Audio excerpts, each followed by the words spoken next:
As sessões legislativas da Câmara dos Deputados e do Senado vão ser retomadas hoje, à tarde, volta do recesso parlamentar. A gente vai tentar entender um pouco mais como é que o ano começa, quais são os caminhos que vão ser trilhados durante a atividade parlamentar neste começo de 2024 e para isso convidamos o deputado federal Mendonça Filho, que é do União Brasil do Pernambuco. Deputado, muito bom dia, obrigado pela entrevista. Bom dia, prazer meu estar com vocês na manhã de hoje. Muito obrigado. Deputado, o senhor acredita em problema de relacionamento entre o presidente da Câmara, Arthur Lira, e o governo federal, consequentemente entravamento da pauta do governo na Câmara dos Deputados? Há insatisfação da Câmara vocalizada pelo presidente em relação ao governo ou trata-se de algo pontual entre Arthur Lira e o governo?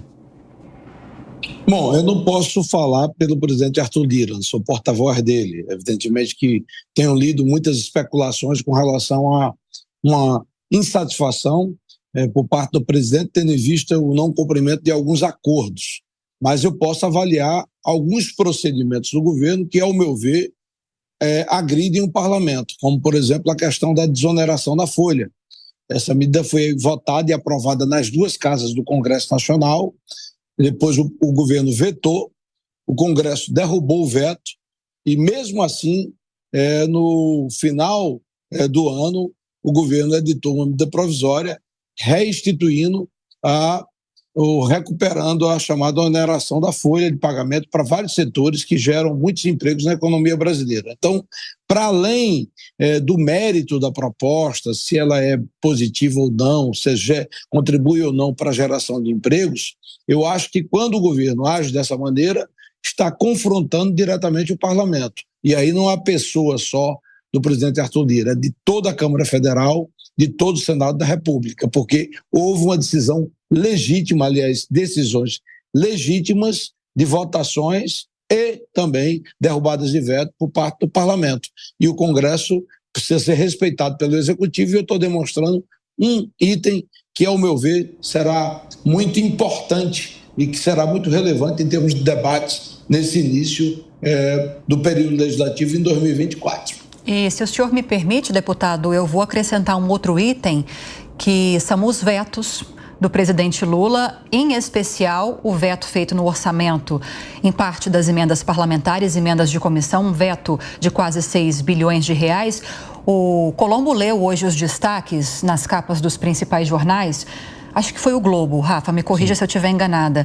A Gleisi Hoffmann concedeu uma entrevista para o jornal criticando as críticas da oposição em relação a esse corte feito pelo governo. Disse que as emendas não podem substituir a prerrogativa do governo sobre o orçamento e chamou de ultraje as emendas que foram aprovadas dentro do orçamento num volume de 53 bilhões de reais. Como essa discussão desse veto especificamente deve caminhar agora com a abertura dos trabalhos, na opinião do senhor? Bom, esse é outro ponto, como você destacou, de nervosismo, dificuldade no relacionamento entre o parlamento e o Executivo. O Executivo tende sempre a imaginar que o Executivo é dono do orçamento da República. Na verdade, quem tem a competência constitucional de votar e aprovar o orçamento público é o Congresso, é o Parlamento. E, evidentemente, que eu acho que você tem que ter uma limitação no que diz respeito às chamadas emendas parlamentares.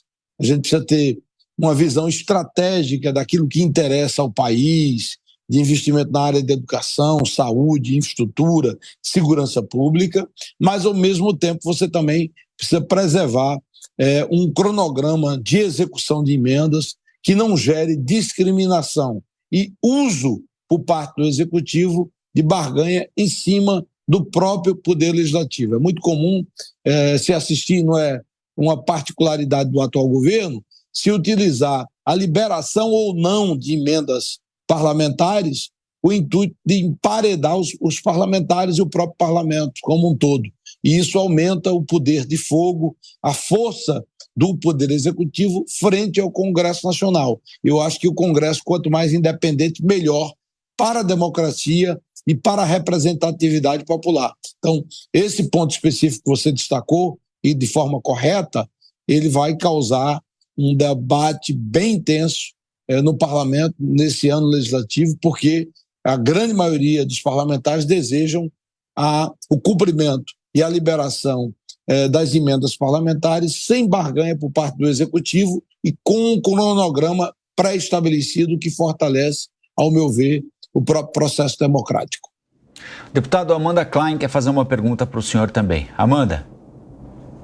Deputado, bom dia, muito bom falar com o senhor sempre. Deputado, mas por outro lado, isso acaba estabelecendo uma espécie de parlamentarismo quase, porque se o Congresso tem uma fatia cada vez maior do orçamento, até teve uma reportagem no Globo mostrando isso ontem, como as emendas parlamentares vêm avançando sobre o orçamento. Hoje representam 1/5 das emendas discricionárias, mais ou menos metade do que o governo tem disponível para investimento, porque é um orçamento muito engessado. O senhor já teve do outro lado, o senhor foi ministro da Educação, o senhor sabe que quem tem a visão do todo, a visão estratégica, de onde esses recursos têm que ser aplicados e como avaliar, fazer esse custo de análise-benefício, que esse resultado tem que ter minimamente uma métrica, é o Poder Executivo. Se o Poder Executivo é eleito e o maior instrumento para ele colocar em vigor as suas políticas públicas é justamente o orçamento, a partir do momento que o Congresso vai se assenhorando desse orçamento, também você esvai e tira o poder do Executivo e fica um Congresso muito empoderado. Ou seja, na verdade, o pano de fundo de tudo isso é a disputa por poder. E aí tem a eleição, e é um tema que eu vou colocar para o senhor, no ano que vem, na Câmara dos Deputados. Eu sei que está longe ainda, tem um ano, mas todo mundo já está se mexendo. O senhor é experiente, sabe muito bem disso. Como é que o senhor enxerga essa disputa para 2025? Vai ter o grupo do Arthur Lira querendo manter o poder, mas tem vários outros deputados do Centrão e até da oposição surgindo aí com plataformas e candidaturas próprias. Como é que o senhor enxerga esse xadrez político e a influência do governo? Bom, Armanda, primeiro bom dia para você e mais uma vez para todos que nos acompanham nessa entrevista. Eu acho que você tem razão em certo ponto quando diz respeito à questão da visão estratégica do orçamento público, e eu defendo que a gente tenha uma visão estratégica, o Executivo tem que colaborar nesse sentido.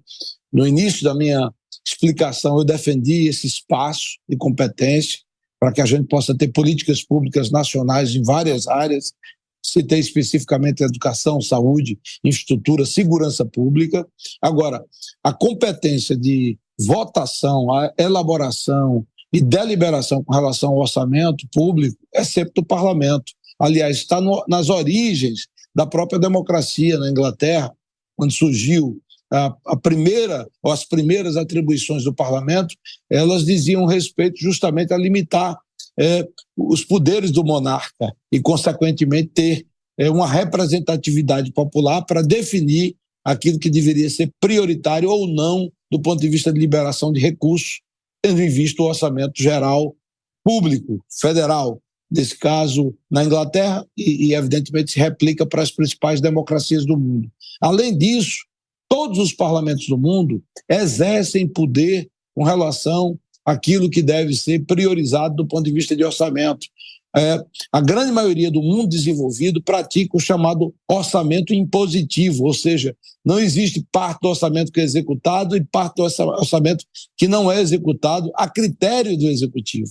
E eu acho que é um caminho inevitável que o Brasil deve seguir. Então, mantido naturalmente algumas limitações para que você não aumente em demasia o poder para as emendas paroquiais e de pequenos investimentos em municípios, a gente precisa ter uma limitação para esse espaço dedicado às emendas parlamentares. No resto, no geral, cabe sim ao parlamento deliberar sobre as matérias. E com relação à questão da sucessão presidencial, está muito distante. Eu acho que vai ser um processo muito renhido, difícil, complicado, as forças se organizando. Para mim está claro, a partir das manifestações dos principais atores do governo, que eles não querem que o presidente Arthur faça o sucessor. Então, isso indica que haverá uma guerra bem intensa e muita pressão de parte a parte. Então, não dá para a gente fazer uma previsão muito clara. Eu tenho uma posição de defesa do nome que está posto no meu partido, não de forma oficial, mas que é um candidato muito forte, que é o deputado Elmar Nascimento, líder do União Brasil, mas eu sei que essa decisão e essa eleição para presidente da Câmara dos Deputados no próximo ano ela será bem complexa do ponto de vista de articulação política e decisão final por parte da Câmara dos Deputados. Cláudio Dantas. Bom dia, deputado. De fato, bom dia, o que o governo quer neste momento... Bom dia. De fato, tudo que o governo quer neste momento é conseguir eleger o seu nome, né, para a presidência da Câmara e ter o controle da pauta legislativa, visto que, como a gente está discutindo aqui, o Congresso hoje tem muito mais poder. Está recuperando o poder que está previsto na Constituição, né? Tem muitos que dizem que a Constituição ela é parlamentarista e o regime é presidencialista, o que causa uma certa disfuncionalidade.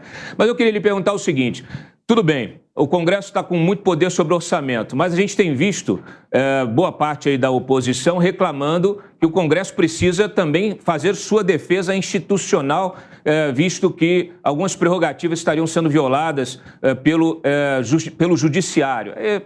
Menciono recentemente operações aí contra o Carlos Jordi, contra o Alexandre Ramagem. Qual é a sua opinião em relação a isso? É hora do Congresso também assumir ou retomar esse poder político? Está claro para mim, Cláudio, que há uma confusão institucional que ela é crescente no Brasil. A separação dos poderes, a chamada divisão harmônica dos poderes da República, ela não mais existe. Há uma invasão de competências e responsabilidades. E quem é a maior vítima desse contexto é justamente o Parlamento, o Congresso Nacional, que tem um poder difuso, pouco concentrado, pouco claro.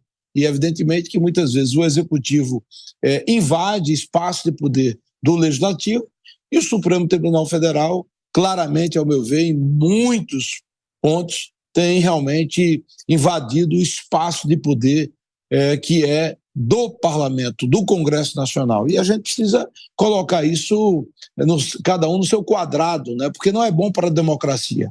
O próprio Poder Executivo no governo Lula está se utilizando do Supremo Tribunal Federal, quando não tem força para aprovar uma medida, como uma terceira instância legislativa. A gente tem a Câmara, o Senado e agora o Executivo se vale do Judiciário, do Supremo especificamente, para, muitas vezes, derrubar matérias que foram votadas e deliberadas, decididas pelo Parlamento, o que para mim é inaceitável. Então, eu tenho o maior respeito por parte do Supremo Tribunal Federal como instituição, mas a gente tem que buscar fazer com que cada instituição cumpra seu papel, haja diante das suas responsabilidades constitucionais e não, muitas vezes, legislando, invadindo o espaço de competência e ultrapassando os limites constitucionais que são claramente estabelecidos pela Constituição de 88. E além de tudo isso, né, deputado, tem a regulamentação da reforma tributária e o envio para o Congresso da proposta do governo de reforma dos impostos sobre a renda, imposto de renda. Esse é um tema bem sensível, com basicamente um semestre para discussão, né? Porque depois do recesso do meio do ano tem eleição e aí a coisa fica um pouco mais solta, né? Essa reforma tributária, a regulamentação, é consequência da PEC que votamos no ano passado e que deve seguir. Só que, como a gente tem aí um prazo de adaptação e de regulamentação da emenda constitucional, da proposta de emenda constitucional votada, há, eu diria, um caminho mais largo e mais longo pela frente até a regulamentação plena. Talvez esse ano, até o próximo, a gente tenha espaço para discutir as chamadas leis complementares à reforma tributária. Agora, a reforma do imposto de renda, para mim, está claro que será transformada em mais uma ação do governo na busca de aumentar a tributação em cima de quem trabalha e de quem produz. Aliás, a tônica do atual governo tem sido sempre essa. Ano passado, a MP 1185 foi nessa direção, tributando até incentivos fiscais, regionais, estaduais e municipais. Um absurdo, uma aberração, para mim, inexplicável. E agora, essa tributação sobre a renda, a reorganização sobre a renda, pode escrever o que eu estou dizendo. Quem vai pagar, de novo, é a classe média. Eles vão com aquele discurso de tributação dos mais ricos, daqueles que ganham mais, mas, na prática, o propósito do governo é aumentar a tributação daqueles que trabalham e produzem, porque o governo não sabe cortar gastos, limitar os gastos governamentais, o desperdício do dinheiro público, só sabe transferir a conta para o cidadão brasileiro, que infelizmente vai acontecer. Eu vou procurar resistir, me posicionar contra, e eu espero que a maioria do parlamento resista a essa sanha arrecadatória praticada pelo governo petista desde o início da gestão. Muito bem, nós conversamos com o deputado Mendonça Filho, que é deputado federal pela União Brasil do Pernambuco. Deputado, muito obrigado mais uma vez por nos atender. Boa semana para o senhor. Obrigado, um abraço, bom dia e boa semana para todos. Obrigada, deputado.